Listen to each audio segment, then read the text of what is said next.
personally, as in Void ability, not the Faceless Void, but this game, full-on Crippling Fear. He realizes his job this game on Collapse is just to take out these support. They're baiting the Nyx Assassin.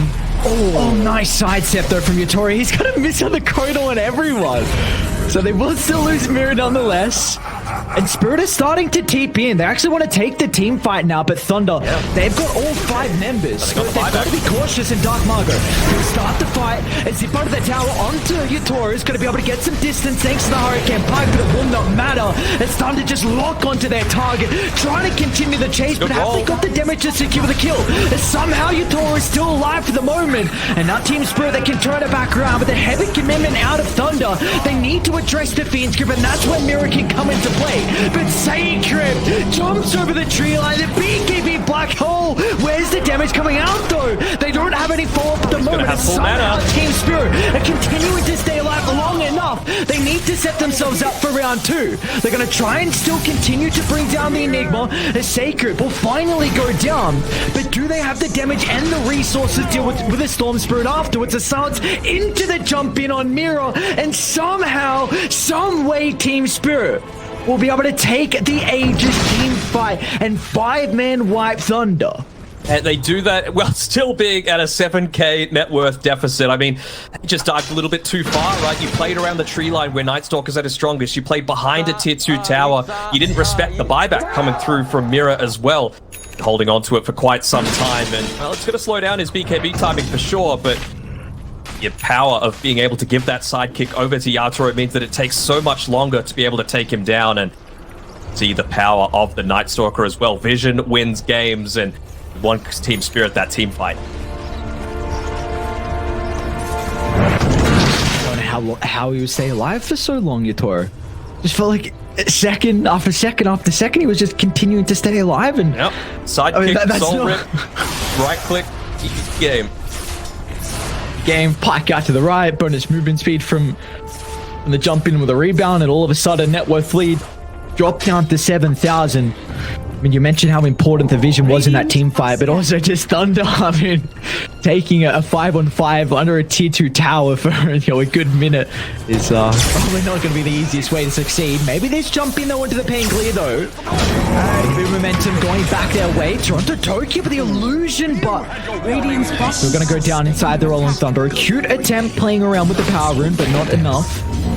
Eidolons plus the Vlad Zora plus just a Storm right click, enough to take him down even inside of that Rolling Thunder. So they'll know that he's off the board for about another 50 seconds. Even if he buys back, he's not going to have the ultimate available. So maybe this is their trigger to just make that exact same play now again. Jump in. Look at this. Matthew and Dark Margo combined together. Collapse. Thinking about it. He's going to try and TP in, yeah. I mean, the rest of the team had an angle down from the triangle, but we're going to be a little bit too late to follow up. So what was a great team fight from Team Spirit underneath the tier 2 tower top, kind of the momentum that we're starting to build all of a sudden slowed down thanks to those 2 pickoffs. Thunder, they've been able to stabilize.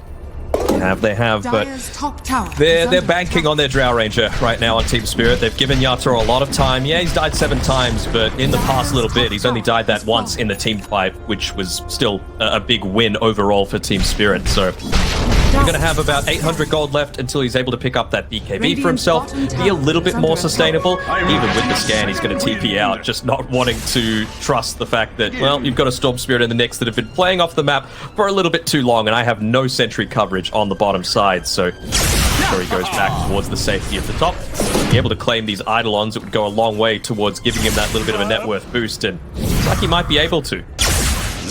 Should get him pretty damn close to the BKB. You'll have the Dark Ascension, have that still remaining nighttime available for Collapse in these next couple of minutes, right around when Roshan is set to spawn as well. So if Team Spirit's going to come back into this game, it's going to be off the next team fight depending on when Rosh spawns. Be a big swing for them. We've seen them be able to win the team fight in the past, and then getting that objective off the back of it could be huge as well, potentially giving the shard then. They're pinging them all out. They're walking right past this avenue. Every single member of Spirit revealed under this unorthodox ward. They've got the gem though, so Maposhka might see it. Not quite. Coming. Thunder know where you are and you have no idea. They're coming. Matthew, they're going to run back under the ward. Matthew can get the jump, or Dark Margo instead with the fall. Double impale it. Beautiful. And Secret's nearby as well for good measure. A black hole dropped on the dome, and now to the T2 tower they go. As Bakaz is in with the Chronosphere. Mirrors down and out of the count. As Thunder find 3, and that's all set up thanks to the Observer ward. They eventually got rid of it on the retreat out, but too little, too late. Roshan is up as well. It was a 40-second respawn timer, so probably would have favored Team Spirit with the exact timing that they need. But again, Vision wins games. It won Team Spirit the previous team fight before that one.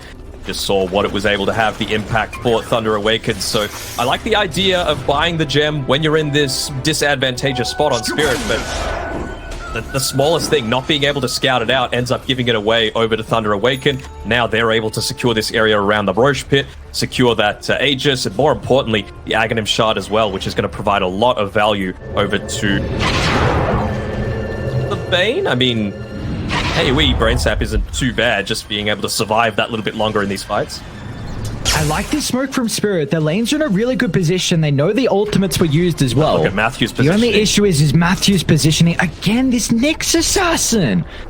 Oh, no.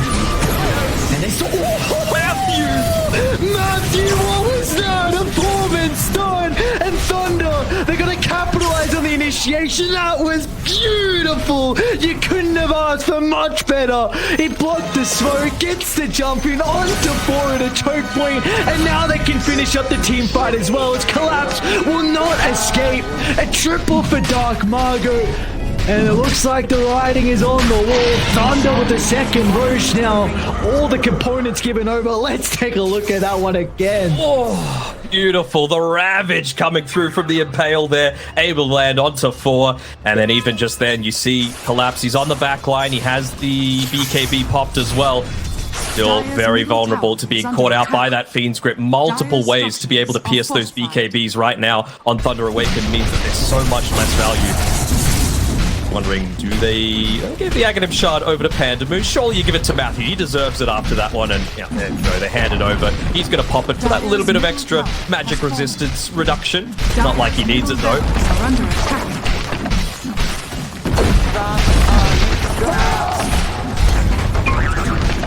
What do you do now? You tried to make a team fight work, knowing that Thunder had all their ultimates on cooldown, and well, now you're the team without the ultimates.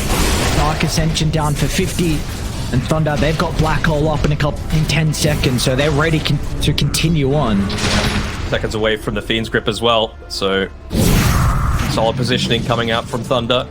Able to bottle up a double damage as well for Dark Margo. Level 20 talent, extra electric vortex duration, so he's able to find someone. If you're able to get the jump, I feel like Thunder Awaken, they're the style of team that want to go first. Oh, they know where Tango is, and because a beautiful double chrono off the right side. That's it. They've got to tap out. Thunder Awaken. What an incredible game one. It just seems like there's no angle back in. Spirit will still try and hold this game, but Thunder have just looked so clean. They have. You give people their comfort, and this is what they're going to be able to deliver. You know, the Picard's Faceless Void, absolute top tier. Everyone, essentially, being able to play at their absolute pinnacle. And Collapse, he's going to need to get back to the base. They're hitting onto tier 4s. He's got his level 16, but not sure if it's going to be enough. The Basher still not ready to be purchased up. Shot gets the tombstone down, but they'll instantly jump on top of him. Toronto Tokyo with a follow-up as well, but the buildings are starting to fall. The zombies are doing a lot of damage towards the Enigma. They'll kill off Sacred, but is that the only person they're going to be able to kill as they put themselves too far forward of the net worth deficit? They will not be able to get themselves back inside the base. They're too squishy. Thunder just blow them up one by one. And they're thrown. It'll eventually blow up. Collapse, he'll make the attempt. You've got your Tora back up in a couple of seconds, but the respawn will take too long. As Thunder, a very, very convincing game 1 victory from them. Yeah, starting out the day 0-2, but Thunder Awaken, they've woken up, and they have done it in fantastic style. I mean, it was just an absolute bloodbath as well. 2 kills a minute across the board. It really felt like Team Spirit wanted to take it to them, but they played right into Thunder Awaken's hands. This is the style of gameplay that they go for. They don't care about the meta. They just care about what they're good at. And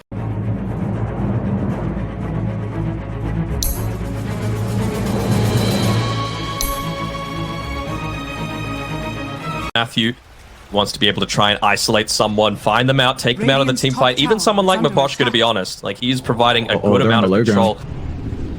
Get, again, the 4-man stun. We saw it last game. You don't want to be on the low grounds. Mirror. Smoke's gonna pop. They're all grouped up. Mirror gets a jump with the follow-up. Toronto Tokyo. He's in, crashing them left, right, and center. But Yatoro, he's hesitant to be able to fall up as well. They've got control with the Ravage coming out, clipping onto 3, but collapse in with the black hole. What an ultimate as they don't have a response. The damage is racking up too fast. It's Thunder. Some buybacks coming out for them, but can they be able to revive the team fight? Because he's been able to veer his attention over towards the Enigma, but they do not have an answer. Yatoro just freely right-clicking throughout the team fight, and Toronto Tokyo as well, looking for the rampage, looking for the final kill to give him the 5-man. He might be able to find it onto Picard's, the finishing blow, and they'll give it to him. Rampage for the Pangolier, and now they can go for Sacred as well. Then Hidehunter just brought back Prior, and he'll be sent to the grave for another time. Nothing will stop them. No tier 3 tower will hold them back as Toronto Tokyo gets a double rampage. Oh, this is why I love this Aghanim Scepter, man. You're just able to have so much impact in the team fight, not just in damage done, not just in kills secured, but what you deny away from the enemy team. You know, the Basher going off multiple times in the team fight means that the BKBs feel kind of worthless. Same sort of thing with the Mana Burn. They were playing on such little mana for the biggest portion of that team fight just because of what Toronto Tokyo was able to do. Picturesque start as well. The Avalanche into the double ice path, then the rolling thunder, and then collapse. You couldn't have asked for a better black hole. Perfect ice pass as well by Maposhka, landing onto 2 there. I think the one following, he landed onto 3. Like, he is just... this is Team Spirit at their peak, right? Complete cohesion coming through. Yep, there we go. The double one there. Completely layering off and basically determining where Thunder Awaken can look to take these team fights. Macro Pyre, sure, for the damage it's useful, but it also blocks off a huge portion of an enclosed area like this Radiant Ancient camp. You just layer it down, you feel confident in knowing where the enemy team's going to be coming from. Your fish. It really seems like it needs to be a miracle fight here for Thunder to try and stem what Spirit have going for them. I don't know if they're going to be able to get it. It just seems like the damage isn't there now for Thunder. Radiant's middle tower is under attack. Previously, I think the Black Hole, the Enigma Axe dropped another Midnight Pulse, so I was thinking it would get the benefit out of the level 20, but just the wording on this one, I'm not sure if it does anymore. You know, it says it deals additional damage equivalent, essentially like a smaller Midnight Pulse. See. We'll see what talent Collapse opts to go for. Again, he's not the biggest Enigma player, so maybe he doesn't know either. I don't look like like usual. Hey, you're not an idiot, sir. I would have taken you're an idiot, but not a complete idiot. That's where my self-esteem is at right now. So we've one-upped it. Alright, we've done a little bit better. Toronto Tokyo, look at all the rolling thunder into Dark Margot. Trying to push out the lanes. I mean, a BKB is a win for themselves. What them bashes though? Toronto Tokyo, he's not letting him leave. Oh, now the rest of the team, they're connected. Mira's gonna cut off the reinforcement. They'll get Matthew, they will not get Dark Margot, so we're very close to doing so. I mean, top lane's gonna be pushing in. You don't really need to worry about these mid lanes in the top lane, you just need to protect top, and then you're gonna be able to go up onto the high ground. The disarm eventually coming through from the Tide Hunter. Yeah, that's that double halberd that's picked up by both the Kunkka and the Tide, but he's got the MVP, so who cares? Instant follow-up as well. They're going to be off the mark. So brings to the neutral item, put Sacred back with the high gun. Spirit, are they going to respect Thunder's turnaround potential? Again, they need to make sure they're not grouped up. They won't get anything out of the longest one. Tossed by Mira. These two wants to get the initiation. Toss back, Yatora's health Now he's got the damage. skyrocketing because he's just losing all his hit points. Maybe not. Will come Maybe yes. Another black hole from Collapse. 2 times in a row. His ultimates have been on point. And Spirit can now look to go for the finishing blow. 3 down, 2 without a buyback, and right. they might have this one in the books. They're going to wait for them to go on to tier 4s, I think, and you just finish up the refresher on Batrider. Can he look to drag someone back into the base? It can't be Yatoro. He's still got the Aegis for another 2 minutes. Might even look to, in the inventories, just see, has he picked up anything? So, he's going to go for the single pullback. They need to give him the bonus movement speed. Oh, no, they didn't. They didn't rebound him. No, didn't rebound him. So there's reverse lasso. Got the first life. Dark Marco's going to jump behind him. Oh, Mira's been pretty important too. Addy has indeed with the initiation, so Dark Marco's going to look to try and take the Tiny out of the equation. Toronto Tokyo inside the base, causing chaos, but still with the Batrider outside, surrounded by 3. And this will be it. There's no response from Thunder. Nothing they can do without the members of Team Spirit. They went with the storm early on, and then they've been able to come back with the lineup they have. Some incredible team fight execution from them is going to be able to secure a Game 2 victory. This is the downside of picking this position 1 Conquer, right? It's great for the lane, but you got to have some kind of contingency plan if every single movement isn't an absolute winner. A lot of the times we see, you know, in the mid lane, they pick up something like a Lina or a Leshrak that's able to use a lot of these kills, a lot of this early net worth to actually take objectives. But Batrider, Tidehunter doesn't really accomplish the same sort of thing. And